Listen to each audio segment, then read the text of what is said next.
अस्सलामुअलैकुम रहमतुल्लाहि वबरकातुहू। अल्लाह सुब्हानहू तआला की रहमत बरकत आप सब पर बनी रहे। उम्मीद करती हूँ कि आप सब अपने अपने घरों में खुश होंगे। काफ़ी दिनों के बाद मैं वीडियो बनाने आई हूँ। मेरे प्यारों, जो लोग चाहते मैं वीडियो नहीं बनाऊँ, मैं गई नहीं हूँ यहाँ से। मैं अभी सोशल मीडिया पर हूँ और जब तक ज़िंदा रहूँगी तब तक रहूँगी। मेरी वीडियो चले या ना चले, पर रहूँगी मैं। फिर बात करते हैं सीमा हैदर के ऊपर। फिर से शायद मेरी ये सीमा हैदर के ऊपर आखिरी वीडियो हो सकती है। मैं सीमा हैदर के बारे में सबसे पहले शुरू करती हूँ सीमा हैदर से।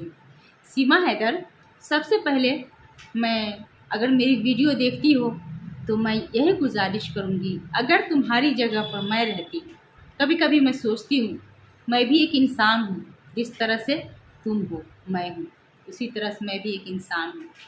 अगर तुम्हारी जगह पर मैं रहती सीमा हैदर, अगर इस मुश्किल में फंस जाती, गलती करती, गुनाह करती और अगर फंस जाती तो उस वक्त मैं क्या करती। एक औरत हूँ, एक माँ हूँ, और तुम माँ की दुआएं बहुत देती हो कि मैं एक माँ हूँ। तो सीमा हैदर, मैं भी एक माँ हूँ।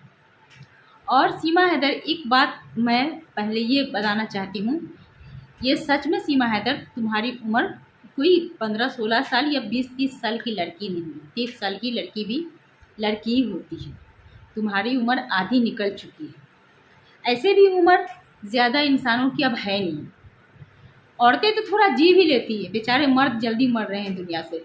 जहाँ तक मैं देख रही हूँ फ़ौरन जा रहे हैं, मर्द ज़्यादा मर रहे हैं। लॉकडाउन में भी मर्द ज़्यादा मरे हैं मेरी नज़र में। मैं जहाँ पे थी यहाँ पर मर्द ही ज़्यादा मरे हैं।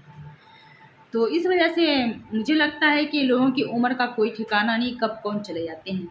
40 साल 50 साल बहुत ज़्यादा है। तुम्हारा 40 साल से ऊपर हो चुका है सीमा हैदर, अच्छे खासी उम्र हो चुकी है। तो ये सब सारा कुछ देखते हुए, अपनी उम्र देखते हुए, मैं यही सोचती कि मेरी उम्र तो निकल चुकी है, अब मेरे बच्चों की उम्र है।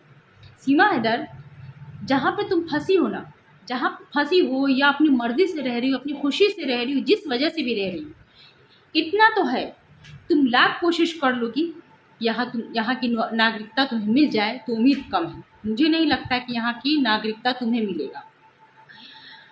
अगर मिल भी गया तो काफ़ी टाइम हो जाएगा और बच्चे की उम्र भी निकल जाएंगे। और ये सोचोगे कि बच्चे की उम्र निकल जाएंगे तो तुम्हारे बच्चे को यहाँ ज़्यादा अच्छी इज़्ज़त मिल जाएगी, मुकाम मिल जाएगा, तो ये तो उम्मीद कम है। ऐसे तो तुम्हें नागरिकता मिलेगा भी, तुम्हारे बच्चे को भी नहीं मिलेगा। और इंसाफ वाली बात है, इंसाफ तो हमेशा हैदर को ही मिलेगा, क्योंकि हमारा हिंदुस्तान है। हिंदुस्तान में हमेशा और देर होता है लेकिन इंसाफ मिलता है, ऐसा नहीं कि नहीं मिलता है। लेकिन ये सरकारी काम ना बहुत देर हो जाता है, काफ़ी देर हो जाता है, तब तक कि तुम बुढ़ी हो जाओगी। अगर उस जगह मैं रहती है तो मैं ये सोचती कि बुढ़ी हो जाऊंगी जब तक, और मेरे बच्चे की लाइफ क्या होगी। इतने दिन यहाँ दूसरे देश में बच्चे मेहमान की तरह बच्चे ज़िंदगी गुजार रहे हैं, तुम भी मेहमान की तरह गुजार रही हो। चाहे तो अपने ज़ुबान से कुछ भी बोलो, तुम्हारे बच्चे भी मेहमान की तरह ज़िंदगी गुजार रहे हैं। फिर तुम्हारे बच्चे थोड़े बड़े होंगे, पाकिस्तान जाएंगे, जब बड़े हो जाएंगे तो जब इंसाफ मिलेंगे तब तक वो बड़े हो जाएंगे तो वो जाएंगे पाकिस्तान। पाकिस्तान में फिर वो मेहमान की तरह ज़िंदगी गुजारेंगे। तुम कभी सोच सकती हो इस तरह की बातें?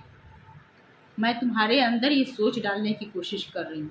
अगर मैं तुम्हारी जगह पर रहती तो मैं यही कोशिश करती कि नहीं, मुझे आर या पार, आर पार करना, अपनी ज़िंदगी के बारे में नहीं सोचती। मैं सोचती नहीं, एक औरत हूँ, अगर कहते हैं कि एक औरत बनाने पे आती है तो बना देती है, और अगर बिगाड़ने पे आती है तो बिगाड़ देती है। अगर तुम एक औरत हो, एक माँ हो, तो अगर बनाने पे आओ तो तुम बना सकती हो अपने बच्चों की भविष्य को, अपने बच्चे के बारे में अपना न सोच करके। लेकिन तुम इतनी बड़ी खुदगर्ज हो, इतनी बड़ी खुदगर्ज हो कि खुद के बारे में सोचती हो, अपने बच्चों को मोहरा बना करके। सीमा, अभी भी वक्त है, अपने बच्चों के बारे में सोचो। मैं ये नहीं कह रही हूँ कि हाँ तुम इंडिया में नहीं रहो, लेकिन कम से कम अपने बच्चों का सोचो। तुम्हें इंडिया में नागरिकता उम्मीद कम है कि मिलेगा, और जब मिलेगा टाइम गुजर जाएगा। तुम्हारे बच्चों को भी हमेशा मेहमानी की तरह रहेंगे, जब मिलेंगे तब टाइम गुजर चुका है, तो पता नहीं किस तरह की ज़िंदगी रहेगी। उस वक्त। लेकिन आगे क्या होगा कोई नहीं जानता है, लेकिन इतना तो ज़रूर है कि बच्चे की ज़िंदगी अच्छी नहीं हो सकती है। उसके अपने कोई नहीं है, उसके पाकिस्तान में ही अपने हैं। उसे जाने दो सीमा हैदर, और तुम कोशिश करो कि पूरा खुल जाओ। अरे फांसी लगे, कत्ल हो, मरना तो है। कितनी उम्र बची, आधी उम्र तो गुजर गई है। कभी सोची हो ऐसा, कितना उम्र गुजर गया, बच्चों की ज़िंदगी और बच्चों के बारे में सोचे। और तुम जो ये सोच रही हो कि मैं पैसा कमा रही यूट्यूब से, यहाँ से वहाँ से, तो वो पैसा तुम्हें काम नहीं आएगा। वो आज न कल सचिन को ही काम आएगा। शायद सचिन ने कोई अच्छे कर्म किए रहे होंगे जो तुम्हारी बदौलत सचिन को वो पैसे मिल रहे हैं यूट्यूब के। वो सचिन को ही काम आ सकते हैं, या तो इधर उधर हो जाए, थोड़े बहुत तुम्हें काम आए तो आए। खैर, मैं दूसरे पॉइंट पे आती हूँ कि सीमा हैदर हमेशा बोलती है, अब देखो सीमा हैदर हमेशा क्या बोलती हो कि वो आतंकवादी है, ये है, वो है, बहुत सारी बातें। हिंदुस्तान से बहुत मोहब्बत करती हूँ, बहुत प्यार करती हूँ हिंदुस्तान से। हिंदुस्तान के लिए तुम्हारे अंदर जो फिक्र मैं देखती हूँ ना, मुझे हैरत होती है कितना तुम हिंदुस्तान से प्यार करती हो ना। नाम भी सीमा है। मैं क्यों ना हम यहाँ हमारे भारत के गवर्नमेंट से मैं ये कहना चाहूँगी कि सीमा हैदर को भेज दिया जाए उस सीमा पर जहाँ पर आतंकवादी रहते हैं, आतंकवादी को ख़त्म करने के लिए। क्यों नहीं, जब सीमा इतना देश से मोहब्बत करती है तो इसके अंदर, सीमा के अंदर कोई चीज़ फिट कर दो, इसको भेज दो आतंकवादियों के पास में, ताकि ये सीमा कितनों को अपने अंदर उलझा लेगी और सीमाएं दिखाती रहेगी। पता नहीं कितने सीमाएं दिखाती रहेगी, कितने आतंकवादियों का खात्मा कर देगी ये सीमा हैदर। तुम सीमा को भेज दो। और सीमा, मैं ये कहना चाहूँगी तुमसे, बहुत बोलती हो ना कि मतलब गलत के खिलाफ आवाज़ उठाती हूँ कहीं कहीं पर, मैं देखती हूँ, वो भी पाकिस्तान के लिए। अभी हिंदुस्तान में एक कांड हुआ है ना कोलकाता में, तुम्हें मालूम हो ना, रेप केस में मालूम होगा तुम्हें। तुमने कभी आवाज़ उठाया? हिंदुस्तान से मोहब्बत करती हो, भारत की महिलाओं से मोहब्बत करती हो, तो कभी उस लेडी डॉक्टर के बारे में आवाज़ उठाई तुमने? नहीं उठाई। तुम खुद गर्ज हो, तुम अपने लिए जी रही हो, तुम सच के लिए नहीं जी रही हो, तुम हक के लिए नहीं जी रही हो, तुम खुद के लिए। अभी भी वक्त है, तुम इंसाफ के लिए लड़ो। जब सोशल मीडिया पर आ गई तो इंसाफ के लिए बोलो। कितनी भी गलत हो एक औरत हो, गलत हो या क्या हो ये मुझे नहीं मालूम, दुनिया देख रही है तुम्हें गलत की नज़र से, तो मैं भी तुम्हें गलत की नज़र से ही देख रही हूँ। तो तुम अगर इतना ही सच्ची, इतनी ही अच्छी हो ना, तो तुम गलत के ख़िलाफ़ आवाज़ उठाओ, गलत को छोड़ो।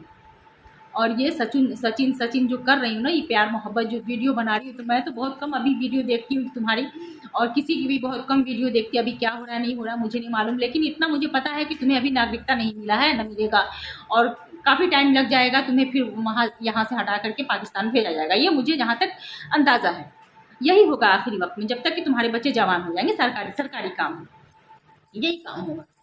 तो मैं यही कहूँगी। और दूसरे तीसरे नंबर पर मैं आती हूँ कि सीमा हैदर, तुम्हारे असली शौहर हैदर, उन्होंने भी बहुत गलत किया, अभी भी गलत कर रहे हैं। उनको भारत आ जाना चाहिए था। मैं हैदर भाई से कहती हूँ कि आप भारत क्यों नहीं आए? आप इतना वीडियो बना रहे हो, बच्चों के बारे में बोलते हो, हम तड़प रहे हैं, रो रहे हैं, बिलक रहे हैं, हमारे बच्चे कैसे हैं, हमें बच्चे से बात नहीं कराया जा रहा है, हमें बच्चे से मिलाया नहीं जा रहा है, हमें बच्चे को दिखाया नहीं जा रहा है, बहुत तरह तरह की बातें आ रही हैं, हमारे बच्चे हैं। आप बाप हो ना, अगर अपने बच्चे की फ़िक्र आप इतना ही कर रहे हो तो आपको फ़ौरन यहाँ आ जाना चाहिए। अब तक क्या आना चाहिए, पूरी एड़ी चूटी का जोर लगा देना चाहिए था, भारत पहुँच जाना चाहिए था। सरकारी काम लेट से होता है और पब्लिक जल्दी इंसाफ करती है। आपको आ जाना चाहिए। आपको क्या लगता है हिंदुस्तान में आप आओगे तो आपको मार दिया जाएगा? नहीं, हिंदुस्तान में अगर आप आ जाते ना, तो जो आपके दुश्मन है ना, वो भी आपके दोस्त बन जाते। जो सीमा का साथ है ना, वो भी सीमा का साथ छोड़ के मेरे ख्याल से वो आपके साथ हो जाते कि चलो एक बाप है, बाप आया अपने बच्चों को लेने के लिए, ये एक इतिहास बन जाता। इतिहास तो ये रचिए, दूसरा इतिहास आप रच देते। लेकिन नहीं, आप भी अपने जान से डर रहे हो कि हम मारे जाएंगे, सीमा भी अपने जान से डर रही है कि मैं मारी जाऊंगी, और भारत में रह रही है और बच्चे को अपना मोहरा बनाई हुई है। आप वहाँ से गाना गा रहे हो कि मेरे बच्चे से बात नहीं कराया जा रहा है। अरे बच्चे की ज़िंदगी थी, मैं इसीलिए वीडियो बनाई हूँ कि बच्चे के लिए, ना मुझे सीमा से कोई लेना देना है, ना मुझे हैदर से कोई लेना देना है। सीमा ने गलत किया है तो जाहिर सी बात है उसे तो आज न कल अंजाम मिलेगा। बच्चे बेचारे गेहूं के साथ घुन पिसते हैं, उस तरह से बच्चे बेचारे पिस रहे हैं। और मैं उधर जो वीडियो देखी थी, सीमा तुम्हारी लड़की के ऊपर जो इल्ज़ाम लगे थे, इल्ज़ाम जो लगाए थे लोगों ने, और कि तुम्हारे बच्चे के साथ ऐसा वैसा हुआ है, वो तो मैं नहीं जानती हूँ, लेकिन तुम्हारी बच्ची की तबीयत ख़राब हुई थी। और मैं इतना कहूँगी तुम्हारी बच्ची शायद जल्दी जवान हो जाएगी। मुझे जहाँ तक अंदाज़ा लग रहा है बच्चे के शायद हार्मोन्स चेंज हो रहे हैं। और दूसरी ये कि बच्चों के साथ तो कुछ हुआ था और बच्ची जो अल्हड़पना थे बच्ची के अंदर, वो अल्हड़पना गायब हो चुका था। बच्ची अब डरी डरी सहमी रहती थी, नहीं तो बाल इधर बिखरे पिकरे रहती थी, गंदी रहती थी, बिखरे पिकरे अल्हड़पना रहती थी, अजीब तरह से रहती थी। वो सीन नहीं है बच्ची के अंदर। बच्ची सहमी रहती है, बच्ची के अंदर डर खौफ हो गया है। और तुम वीडियो बनाती हो पुरानी फिल्म के जैसे, जैसे पुरानी फिल्म चल रही उस तरह की वीडियो बना रही। मेरी लंबी वीडियो हो रही है, लेकिन शायद ये मेरी आखिरी वीडियो है, इसीलिए मैं थोड़ा बोल करके मैं बातें ख़त्म करूँगी। मैं फिर कभी दूसरे पॉइंट पे बातें लाऊंगी कि ये सीमा क्या है। सीमा के अंदर मैं बच्चों के लिए आवाज़ उठाई थी, और हो सकता है बाद में फिर बीच में कहीं मैं आवाज़ उठाऊं बच्चों के लिए, हो सकता है, लेकिन मैं दूसरे पॉइंट पे वीडियो बनाऊंगी। और ये सीमा बहुत हो गया है इसीलिए। और सीमा के अंदर है क्या, सीमा अपना पैसे कमा रही है ना, बस बहुत अच्छा पैसे कमा रही है, लेकिन सीमा को कोई काम नहीं देगा। तो मैं ये कह रही थी कि सीमा अपने आप पे आ जाओ, एक औरत बन जाओ, एक माँ बन जाओ, और सब कुछ को, सारे बंधन को तोड़ दो, सारे बंधन तोड़ करके निकल जाओ तुम, और बच्चे को निकाल दो। तुम सच पे आ जाओ, सच पे आ जाओ। क्या है, दुनिया हंसेगी ना, लोग हंसेंगे ना, लेकिन तुम्हारे बच्चे तो सही सलामत पहुंच जाएंगे। तुम्हारे बच्चे पे एक आँच नहीं आएगा, एक खराश नहीं आएगा। तुम्हारे बच्चे चुपचाप से वहाँ चले जाएंगे। जाने दो अपने बच्चों को, अपने लिए मत सोचो। एक वीडियो बनाओ और पूरे में शोर मचा दो, तहलका मचा दो, अपने बारे में मत सोचो। मरती हो तो मर जाने दो, क्योंकि एक माँ हो और माँ का फ़र्ज़ अदा करो, मैं यही कहूँगी। और अल्लाह हाफिज़। अल्लाह तुम्हें सीमा अक्ल दे, और अगर तुम फंसी हुई हो तो अल्लाह तुम्हें इस जंजाल, मतलब कि इस, मैं जंजाल ही कहूँगी, इस जंगल ही कहूँगी तुम्हारे लिए और तुम्हारे बच्चों के लिए। इस जहान से निकलो और जाओ अपने जहान में, अपने लोगों के पास, अपने बच्चों को भेजो अपने लोगों के पास। अपना होता है इस दुनिया में, कोई किसी का नहीं होता है, कोई सगा नहीं। अगर अपना है तो सिर्फ अपना रूह अपना होता है बस, और कुछ भी अपना नहीं होता है। लेकिन फिर भी दुनियावी हिसाब से माँ बाप रिश्तेदारी अपने होते हैं। भेजो इसको यहाँ से, और जाओ यहाँ से, तुम अपने बच्चों को भेजो किसी न किसी तरह से। अपने मौत का डर मत डरो, जिस दिन की मौत लिखी होगी उस दिन तुम मर जाओगी। ऐसा नहीं है कि हाँ तुम ऐसा बोल दोगी तो मरोगी, नहीं, जिस दिन की मौत लिखी है, जिस तरह से लिखी है वैसे ही मरोगी तुम। तब तक के लिए अल्लाह हाफिज़। अल्लाह आप सबको खुश रखे, आमीन। मेरी वीडियो को सीमा तक इतना फैलाइए कि सीमा तक जा सके। वैसे मुझे उम्मीद है कि सीमा देखती है। अल्लाह हाफिज़।